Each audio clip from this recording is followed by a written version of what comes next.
सावन भगवान शंकर का माह है। भगवान अपने ज्योतिर्लिंगों में प्रथम स्वरूप में आप ही के यहाँ पधारे हैं। समुद्र के किनारे उन्होंने यही कृपा बरसाई है सोमनाथ पर। और कालचक्र घूमा जिस सोमनाथ के मंदिर को ध्वस्त करने के लिए बर्बर और प्रतिहिंसात्मक जनजातियों ने बहुत ऊर्जा लगाई थी, सभ्यता के क्रम ने आज उसी सोमनाथ की ध्वजा को सागर पार फहरा दिया है। यह भी भारत का पराक्रम है। भगवान राम और शंकर की युति विश्व में भगवत्ता की अद्भुत युति है। हमको यह सिखाया गया कि शिखर पर व्यक्ति अकेला होता है, शिखर पर युति नहीं हो सकती। एक नया शब्द युग्म हमारे बच्चों के बीच फेंका गया, कट थ्रॉट कंपटीशन, गला काट प्रतिस्पर्धा। यानी कि जब दौड़ लगे तो पड़ोस में जो दौड़ रहा हो और उसके आगे निकलने की संभावना हो तो उसका गला काट दो। यह पश्चिम ने बोया। भारत ने तो सबसे पहले यह सिद्ध किया सनातन मर्यादाओं में कि भगवत्ता के शीर्ष पर बैठे हुए दो विराटतम देवत्व के प्रतीक भगवान शंकर और भगवान राम एक दूसरे के प्रति अनन्य आस्था और अनन्य प्रेम रखते हैं। भारत यह सिखाता है। भगवान कहते हैं, मेरे राघवेंद्र सरकार कहते हैं, शिव द्रोही मम दास कहावा, सो नर मोई सपने नहीं भावा। जो शिव के प्रति द्रोह रखता है उसे मैं स्वप्न में भी अपने निकट नहीं बुला सकता। अपने जीवन के सर्वाधिक महत्वपूर्ण पलों में जब ईश्वर से शक्ति लेने का समय आया राघवेंद्र सरकार राम का, तो उन्होंने रामेश्वरम में जिस शिवलिंग की स्थापना की, भगवान शंकर से पहले प्रार्थना की और कहा कि मुझे शक्ति दीजिए कि मैं दुनिया के सबसे बड़े आतंकवादी को पराजित करके विश्व में शांति स्थापित कर सकूं। उन्होंने उनके प्रति पूजा की। और श्री रामचरितमानस के प्रारंभ में जो वक्ता श्रोता के 3 समूह हैं, उनमें सबसे महत्वपूर्ण समूह है जहां माता पार्वती विवाह के बाद भगवान शंकर से पूछती है कि सब आपकी पूजा करते हैं, आप किसकी पूजा करते हैं?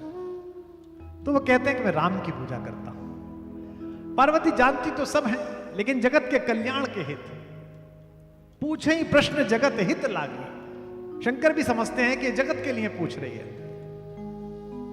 और पार्वती जी कहते हैं कि तुम जानती तो हो, फिर भी क्योंकि तुमने जगत के कल्याण के हित पूछा, इसलिए मैं उस राम की कथा सुनाता हूं जिसकी मैं पूजा करता हूं, जिसकी प्रार्थना करता हूं। तात्पर्य यह कि दोनों भागवत व्यक्तित्व, दोनों परम विभूतियां एक दूसरे की पूजा करती हैं। यह पश्चिम के उस विचार के ऊपर प्रहार है जो कहता है कि शिखर पर व्यक्ति अकेला होता है। यह भारत है जहां हनुमानगढ़ी की तरफ दृष्टि लगाए हुए अयोध्या के नरेश कैलाशपति की पूजा करते हैं और कैलाश के शिखर से नीचे की ओर देखते हुए शंकर राम की पूजा करते हैं। जय भारत। और कहते हैं कि राम कथा मंदाकिनी के समान है। सावन में भगवान शंकर को हमारे यहां जल लेकर चढ़ाया जाता है। हरिद्वार से कांवड़िए लाते, वे जल चढ़ाते हैं। कितनी संख्या में चढ़ाते हैं साहब? करोड़ों की संख्या में चढ़ाते हैं। 2-3 करोड़ कांवड़िए आते हैं। करोड़ों लोगों की पैदल यात्राएं और आस्था का जल अपने गांव के शिव मंदिर पर चढ़ाना कांवड़िया। बरसात के दिनों में बुजुर्ग लोग बैठे, मेरे पिता की आयु के लोग बैठे हैं, बच्चों से कहते हैं नदी में मत नहाइए, नदियां आत्मशुद्धा होती है, स्वयं का शुद्धिकरण खुद कर लेती है। ग्लेशियर पिघलते हैं, पर्वतों से मूसलाधार पानी बरसता है, आसपास बचे हुए शहरों के गलियों से, वीथिकाओं से बहता हुआ पानी नदियों में पहुंचता है। और जितना भी आपने कूड़ा कचरा फेंका है उसको आवेग के साथ उठाकर वो रत्नाकर में फेंक आता है, समुद्र में फेंक आता है। समुद्र का हैबिटेट उसको अपने हिसाब से गला लेता है। नदियों को गंदा करना बंद कर दीजिए, नदियां स्वयं शुद्ध हो जाएंगी। इसलिए गोस्वामी जी कहते हैं राम कथा मंदाकिनी चित्रकूट चित चारु। राम कथा रूपी मंदाकिनी चित्रकूट में जो बहती है, और हृदय रूपी चित्रकूट में अगर बहे तो कैसे? तुलसी सुभग स्नेह वन सिय रघुवीर विहार। अगर हृदय को स्नेह से भरा हुआ वन बना लिया है तो उसमें निश्चित रूप से, जैसे चित्रकूट में भगवान ने अपनी जगदम्बा हमारी मां के साथ विहार किया, ऐसे सिय रघुवीर विहार। गंगा और राम कथा एक जैसी है। तो नदियों में नहाने के लिए मना कर दिया गया कि नदियों में कोई नहाएगा नहीं।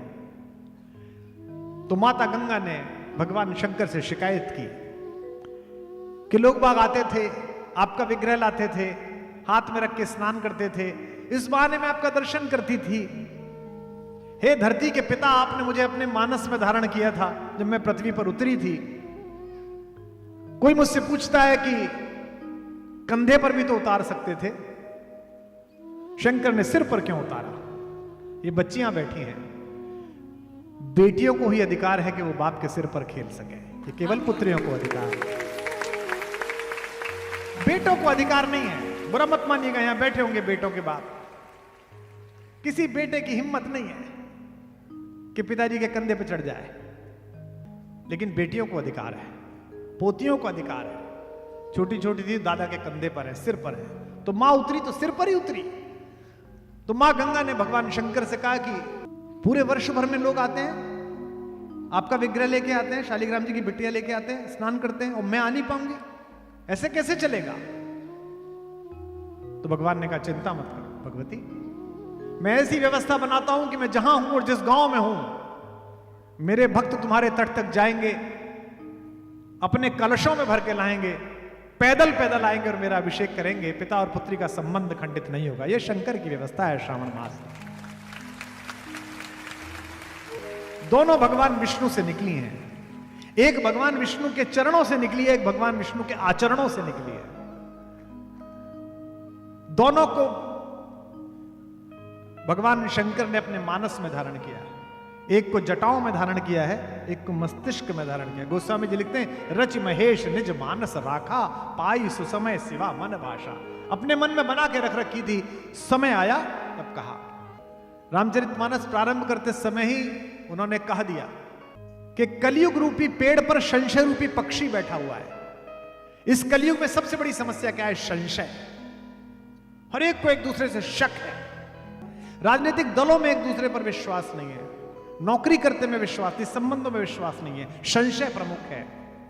तो गोस्वामी जी ने कहा कि राम की कहानी इस कलयुग रूपी वृक्ष पर बैठे हुए संशय रूपी पक्षी को उड़ाने के लिए ताली के समान है। राम कथा सुंदर करतारी, राम कथा सुंदर करतारी, संशय विहग उड़ावन हारी।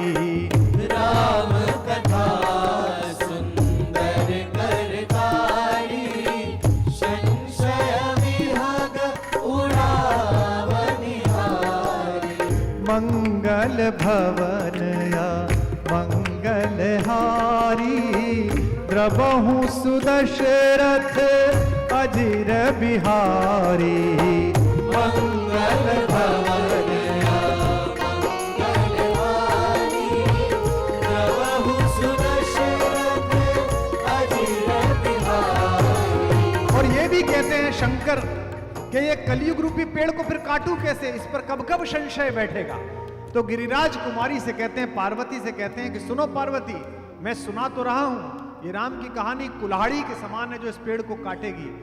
कहते हैं सादर सुन, आदर पूर्वक सुनना, अनमने मन से मत सुनना। इस परिसर में आज बैठो कल बैठो, अनमने मन से बैठे हो तो चले जाना, मत आना। बैठे हो तो पूरे बैठना, 100% बैठना, क्योंकि पिछले जन्म में सती के रूप में अनमने मन से सुना था, तो अपना भी कष्ट पैदा किया जीवन का और मेरा भी पैदा किया। इसलिए कहते हैं राम कथा कली विटप कुठारी, राम कथा कली विटप कुठारी, सादर सुनु गिरिराज कुमारी। राम कथा कली विटप कुठारी, सादर सुनु गिरिराज कुमारी। मंगल भवन या मंगल हारी, प्रभु सुदशरथ अजिर बिहारी। मंगल भवन या मंगल हारी, प्रभु सुदशरथ अजिर राधे।